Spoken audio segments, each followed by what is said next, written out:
Every rank in Rocket League makes mistakes, and today we're talking about rotational mistakes. From Bronze all the way to Supersonic Legend, I'm gonna show you what each rank does wrong in their rotations and positioning on the field. So if you play Rocket League and you're a human, this video should give you some pretty good info on how to have better rotations. And in order to do this, I spent a ridiculous amount of time analyzing 3 replays from every single rank. So 1 replay for Bronze 1, 1 replay for Bronze 2, 1 replay for Bronze 3, and so on for every rank after. That's a total of 24 replay files. Yeah, too much time was spent on this video, so if you can, just hit that subscribe button and like the video. It's super easy and it helps out a lot. But before we get started, I want to tell you about a game you have never heard of before.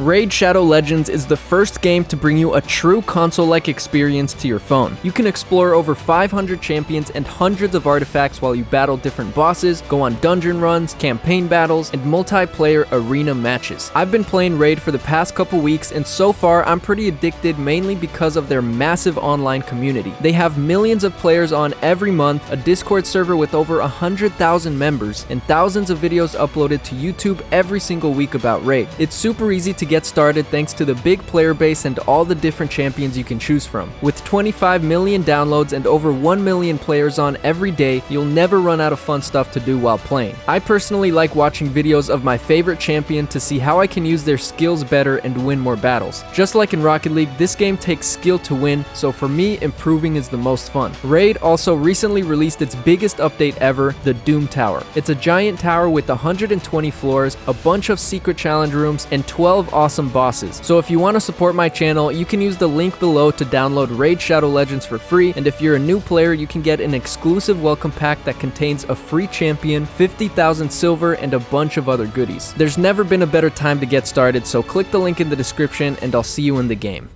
Alright, now let's head down to the best rank in Rocket League, and no, it's not Supersonic Legend.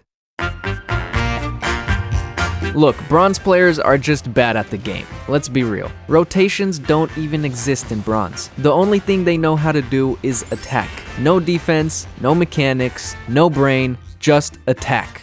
Are you out of boost? Attack. Not sure if that's your own net or the opponent's? Attack. Is your teammate already going for the ball? Attack. Yeah, so point is, if you're a Bronze and you're wondering what mistakes you make when rotating, you don't do any, because Bronzes don't rotate at all. You can't make rotational mistakes if you don't rotate, right? Surprisingly, Silvers are actually very good at rotations. They miss the ball, and they rotate back to the ball, miss again, and this process just repeats itself for the entire game. But there is one exception. Silvers occasionally do rotate away from the ball, but only to grab a boost pad and then back to the ball. And in terms of positioning, Silvers love to play very close to the ball, like really close, even if every other car on the field is also right next to the ball. Point is, Silvers love balls. They love to be close to balls, they love to look at balls. I'm pretty sure Silver players go to sleep and dream about balls. So look, if you're a Silver player, go ahead and explore the field around you. There's more to this game than just balls. You can actually rotate and play defense sometimes. Gold is around the time where players start to have somewhat of a basic understanding of rotations. You can actually see players occasionally going back on defense instead of always attacking like the Bronze and Silvers. Now, whether their rotations are effective, that's another story. Yes, they know how to rotate behind their teammates, but it's always way closer than should ever be necessary. Rocket League cars are not dogs. You don't have to sniff the butt of your teammate. Give him some space, let him do his thing, and just don't get too close. This simple advice could have stopped so many of the bad rotations I saw in Gold. I also saw Golds taking the goalie aspect of this game a little too seriously, as in they sit in the net and wait for a shot like a goalie in real soccer. This is not real soccer. Sitting in the middle of the net without moving is the worst way to be a good defender. When rotating back on defense, you should be going to the back post, which gives you the best chance of saving a shot. If you aren't familiar with back post rotations, click here to watch a video by Wait and Pilkin that explains this pretty well. Alright, now let's get a closer look at some of these bad rotations. So as soon as he sees his teammate right there, he should pretty much just ditch this attempt to attack. I don't know why he stuck with it. This kind of just puts your team in a really bad spot. And even after that, he doesn't quite rotate all the way back. He goes back to attack. Yeah, it's all bad right here. I don't know what this guy was thinking. All right, here we got a couple more golds. Looks like they're rotating back on defense, getting really close to each other. Yeah, this guy is getting way too close. He really needs to give him some more space here. Yeah, these golds really need to learn how to give each other space. Like, this is pretty awful.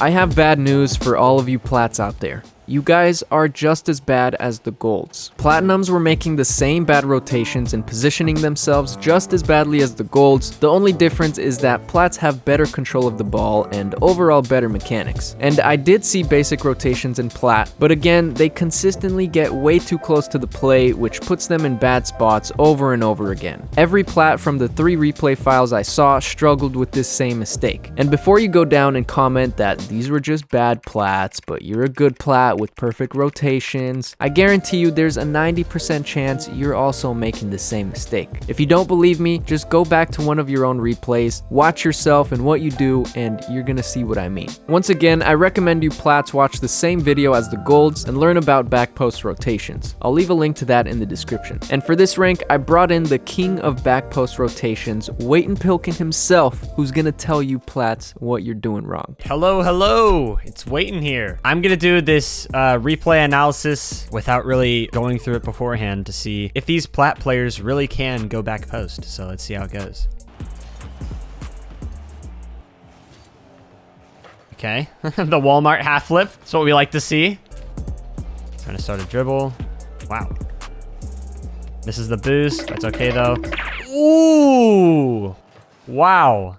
That was unexpected. Since the attack is like about to happen, like Alex is about to take a shot or 50 it with the opponents in the next couple seconds, there's no way that Noah could possibly take control of it and then put on a good flick or shot in time, especially at plat level here. So cutting off your teammate here is pretty much like, if Noah was orange team here, I would not be surprised. That's all I'll say about that.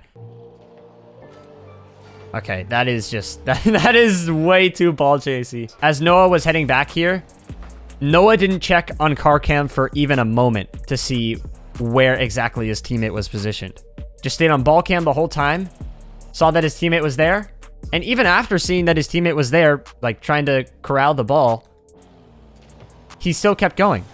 That is a very bad choice to make. If your teammate has the ball, just allow them to go for it. Especially in solo queue, you want to avoid double commits as much as possible.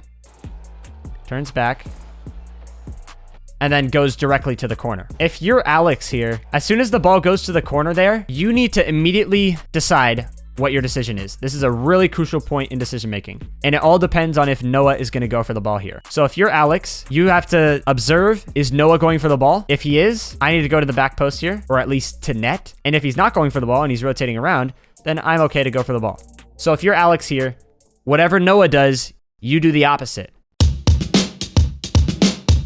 So here's where it starts to get really interesting and somewhat technical. Diamonds are actually still struggling with the same issues from gold and plat. A lot of times their rotations are just too close to the play and it consistently puts them in bad spots. The difference here is that diamonds are much faster and have way better mechanics, meaning they will put themselves in those bad spots and then use a lot of boost to correct that mistake and go to a better position. They still make the same bad rotations, but now they can correct them pretty quickly. This is kind of like stabbing yourself in the leg and then putting a band-aid on it. Diamonds love to stab themselves by making these bad rotations, then putting a band-aid over it by using all their boost to correct those bad rotations. This leads to fast rotations initially, but once you run out of boost, it turns into slow rotations until you get more boost and the process just repeats itself. So moral of the story here is, instead of constantly using band-aids on your stab wounds, you should probably just stop stabbing yourself.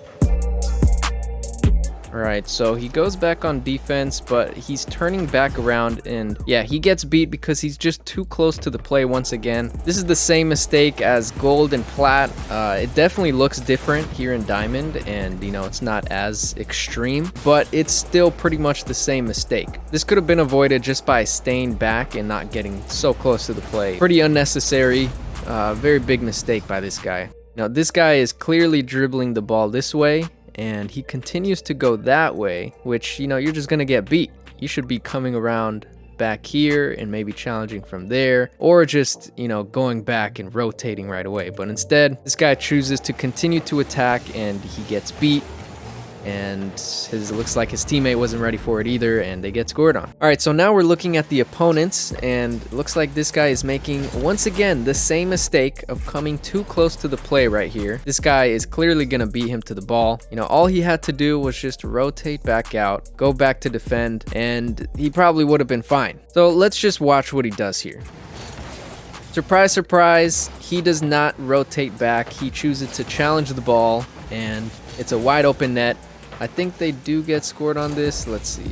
And yep, that's a goal scored on them. Once again, could have been easily avoided.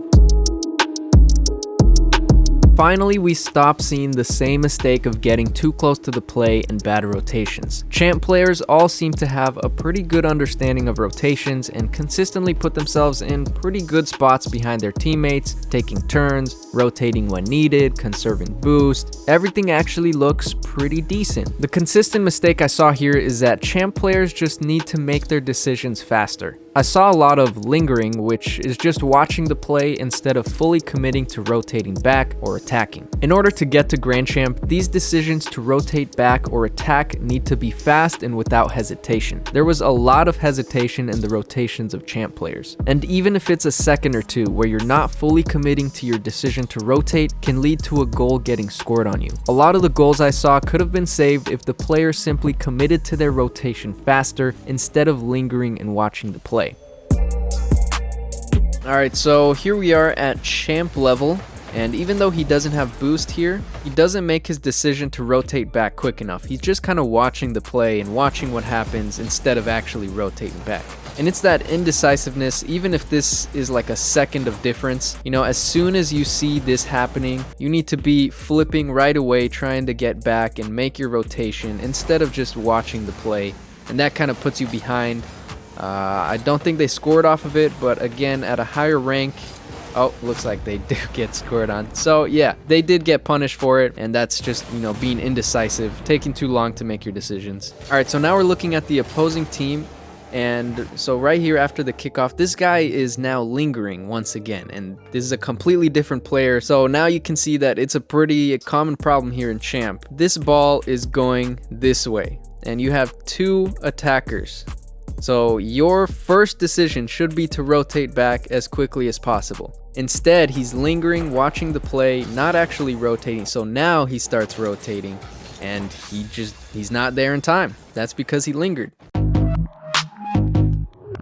So at this rank, everybody has pretty good mechanics, they have good rotations, they have good positioning, everything is mostly good. But the problem that most Grand Champs struggle with is consistency. Everything is good, but it could be a lot better and smoother. Most rotational mistakes are created by their own inconsistencies. For example, attempting an air dribble and the ball goes just a little too far to the right, which leads to the opponent being able to reach it and putting you in a bad spot. Or let's say after a failed shot, your recovery isn't perfectly smooth and you're not able to get back in time. Or you hesitated for half a second on your challenge, leading to a 50-50, and now your rotation back will be affected because of it. It's these small mistakes that lead to you getting scored on and mistakes on rotations. And as a Grand Champ myself, I can confirm this is exactly what I need to work on because I am inconsistent as So for this rank, I had top 100 player Spider RL come in to analyze what SSLs do wrong because I have no idea. They're way better than me. So yeah, he's gonna take it away. He's gonna tell you what they do wrong. So my teammate, he could tell that I was gonna flick it, and he could position himself middle, like he should have been like right here. That would have been perfect, because let's say this scroll guy would have saved it, then he could have just turned and got back in time. So if he was here, that was fine, like it wouldn't be a threat.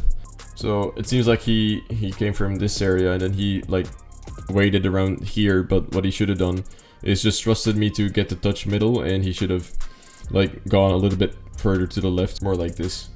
So as soon as he saw me there, he should have gone here and waited middle for me to get it middle, and if I didn't get it middle, he could have turned around and got back in time. So the opponents, they're also not communicating, it seems like. So like they both went for it, and that's very bad. Like one of them should be like back a little bit over this area, and the other one should be challenging, but now they're both in the same spot. So that's a mistake from them. And a mistake from us is that we left so much space. If you look at this, like this area is open completely, and what we should have done is someone should have called, like either him or me should have called who's going to go for this, and one of us needs to challenge it closer. Like one of us needs to be around this area shadowing it or challenging it, and then the other guy should be like behind him. So if this guy fails, then there's still someone behind him to save the ball. But right now we're both leaving too much space, and that's way too dangerous. It's very bad.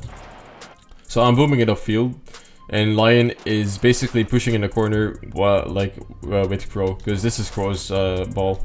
Lion should be behind Crow at this point. In this situation, what should be done is Lion should be going behind Crow like this. Crow will be like going like this, and he will be in the corner, and then Lion will be just going behind him like that. And if Lion wouldn't be in that position, then Crow would have been able to get a better touch, but he could have still got a better 50, and then Lion would be behind him to follow up. So that would be much better. So if you want more tips on how to rank up, make sure to go follow me on Twitch. I stream pretty often on there, and you can ask me live questions, watch high rank gameplay, and it's just a fun time. Click the link in the description to follow me on there. I suck booty at Rocket League, but I still play every day. I suck booty at Rocket League, but I still play every day. I suck booty at Rocket League, but I still play every day. I suck booty at Rocket League, but I still play every day.